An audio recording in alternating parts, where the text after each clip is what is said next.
Dans cette vidéo, je vais vous parler de la nouvelle fonction étude des ouvertures.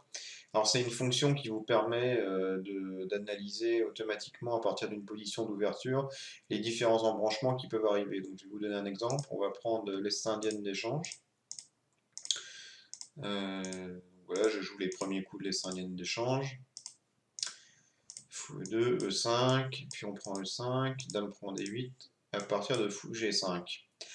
Alors, pour accéder à cette fonction, donc vous avez en haut à droite le, notation référence et vous avez un nouvel onglet qui est apparu qui est l'onglet études. Donc, vous cliquez sur l'onglet études et vous pouvez choisir différentes options. Donc, prendre un arbre d'études traditionnel, en vogue, variante mineure, Gambit ou d'attaque ou positionnel ou simplifié ou module. Alors ça dépend de ce que, bon, nous on va prendre traditionnel, ça dépend de ce que vous voulez.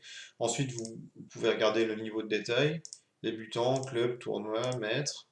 Ce qui est intéressant, c'est que si l'arbre a déjà été géré, enfin produit, vous pouvez cliquer sur vérifier le serveur et il apparaît déjà. Mais on va prendre un exemple en générant un arbre de débutant. Comme ça, vous verrez, donc là, là il n'est pas sur le serveur, il faut le produire. Donc vous allez voir comment ça marche. On clique sur produire. Donc voilà, l'arbre a été généré. Donc comme c'était un arbre débutant, il y a très peu de sous-embranchements, hein. C'est vraiment du simplifié.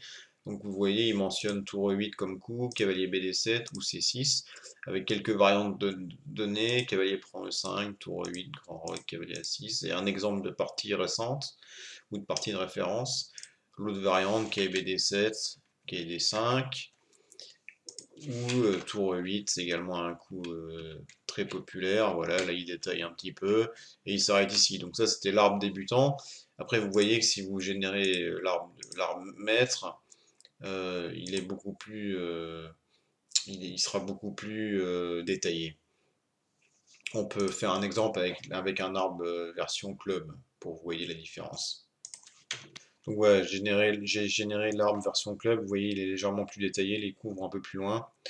Mais bon, voilà, c'est encore pas du niveau de détail de l'arbre maître. Je vais vous montrer l'arbre maître.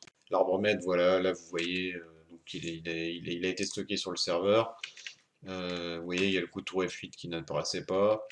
Et on va beaucoup plus loin dans les variantes.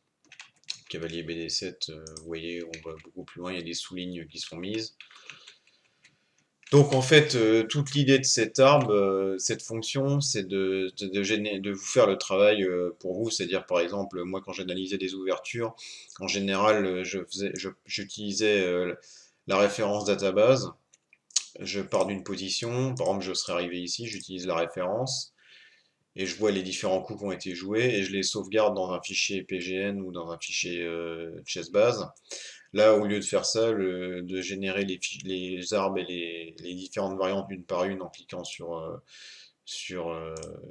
la référence, bah, vous avez immédiatement l'étude qui est déjà faite. Ça vous mâche un peu le travail pour analyser une ouverture.